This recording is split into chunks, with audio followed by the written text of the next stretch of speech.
আসসালামু আলাইকুম, কেমন আছেন সবাই? গতকালকের ভিডিওতে বলছিলাম নানা বাড়ি আর বোনের বাড়ি ঘুরতে গেছিলাম, তো সেখান থেকে ফ্রেশ কিছু সবজি নিয়ে আসছি। আর আজকে একটু বাহিরে গেলাম, বাহিরে কোথায় ঘুরতে গেলাম আর কি কি করলাম পুরো ব্লগটা আপনাদের সঙ্গে শেয়ার করব। আশা করছি পুরো ব্লগটা সবাই শেষ পর্যন্ত দেখবেন। বোনের ক্ষেত থেকে টাটকা টাটকা ভেন্ডি তুলে নিয়ে আসছি। অনেকে ঢেঁড়স বলেন, আমার ছোট থেকে ভেন্ডি বলে অভ্যাস হয়েছে, যার জন্য আমি এটাকে ভেন্ডি বলি। আর মিষ্টি কুমড়া নিয়ে আসছি, খালাতো ভাই নানি বাসা থেকে অনেকগুলা ভুট্টা দিয়ে দিছিল। ছোট ছোট ভেন্ডি গাছের মাঝে কি সুন্দর হয়ে ভেন্ডি ধরে আছে। এগুলা দেখার পর কি সেই ভেন্ডি আর রেখে আসতে ইচ্ছা করে। এইগুলা দিয়ে ভর্তা খেতে, ভাজি খেতে কি যে মজা লাগবে। এই ভুট্টাগুলা নুন দিয়ে মেখে তেলের মাঝে ভাজলে বেশ মজাই লাগে। ছোটবেলা মা এভাবে ভেজে দিত। আর কিছু ভেন্ডি কেটে নিছি, সাথে কুচি কুচি করে কিছু আলু কেটে দিয়ে দিছি ভেন্ডির সাথে ভাজি করার জন্য। ভেন্ডি আর আলু সাথে ভাজি করলে রাইসার পাপা আবার ভেন্ডি ভাজিটা পছন্দ করে, আর খালি ভেন্ডি ভাজি করলে সে খেতে চায় না। আমার কাছে আবার খালি ভেন্ডি ভাজিটাই বেশি ভালো লাগে। মিষ্টি কুমড়াটা কাটার পর দেখি ভিতরে এত সুন্দর একটা কালার, মনে হচ্ছিল আজকে রান্না করে খাবো। তার জন্য এখানে রাখলাম, কুচি কুচি করে কিছুটা কেটেও নিছি। চিংড়ি মাছ দিয়ে রান্না করবো। দেশি মুরগি দিয়ে রান্না করে খেতে মনে হয় আরো বেশি ভালো লাগতো। এখানে কিছুটা পরিমাণ কালীবাউস মাছ, টমেটো, আলু দিয়ে পাতলা ঝোল করে একটু টক টক করে তরকারি রান্না করে নিলাম। আর এখানে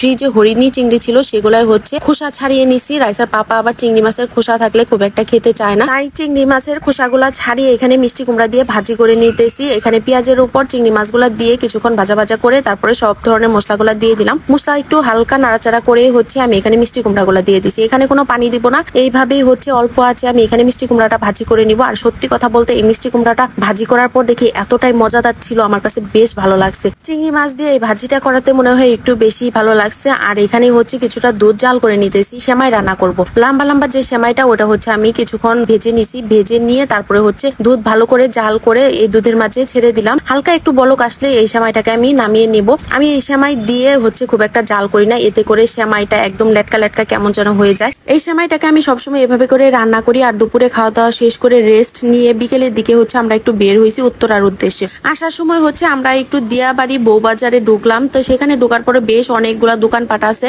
এখানে আমার আগেও চাপড়ি পিঠা, হাঁসের মাংস খাওয়া হয়েছে। তো আজকে মোমো দেখে আমার মোমো খেতে ইচ্ছা করতেছিল। খালা দেখলাম মোমো গুলা বানাইতেছে। আর মোমো গুলা সিদ্ধ করার সময় দেখি কি সরাসরি পানির উপর দিয়ে সিদ্ধ করলো। তো এইভাবে আমি কখনো সিদ্ধ করতে দেখি নাই, বেশিরভাগ স্ট্যান্ডের উপর দিয়ে সিদ্ধ করতে দেখছি। তো ভাবলাম খুবই মজাদার হবে, তাই আমি এক প্লেট মোমো নিয়ে নিলাম। নেওয়ার পর খাওয়ার পর দেখি একদমই বাজে লাগতেছিল, খুব একটা টেস্ট পাইতেছিলাম না। রাইসার পাপাও সেম কথাই বললো, তার কাছেও ভালো লাগে নাই। টমেটো সস দিয়ে খাওয়ার পর মোটামুটি লাগছে, খুব একটা আহামরি মজা লাগে নাই। ইদানিং বেশিরভাগ সময়ই বাহিরে খাওয়া দাওয়া করতে গেলে খাবার দাবার খুব একটা ভালো পড়ে না, টেস্টও পাই না, শুধুমাত্র লসই খাই। হাতে গোনা দুই একবার হয়তো বা ভালো পাই কোনো খাবার। আর রাইসার পাপা এখানে পিৎজা খেতে চাইছিল। আমি বললাম না, এখানে পিৎজা খাওয়ার কোনো প্রয়োজন নাই, বাসায় আমি এর চাইতে ভালো করে তোমাকে পিৎজা বানিয়ে দিব। তো আমি একটু ঘুরে ঘুরে দেখতেছিলাম কি খাওয়া যায়। এদিকে রাইসা বুড়ি বলতেছে বার্গার খাবে। তো কি আর করার, তার জন্য বার্গার নিয়ে বসলাম। তার ফাঁকে ফাঁকে একটু ঘুরে ঘুরে দেখতেছিলাম আরো। তো এখানে হাঁসের মাংস, গরুর লাল ভুনা, কালো ভুনা আর বট, এগুলা দেখে মনে হলো বট দিয়ে একটু রুটি খাই। 2-3 দিন আগে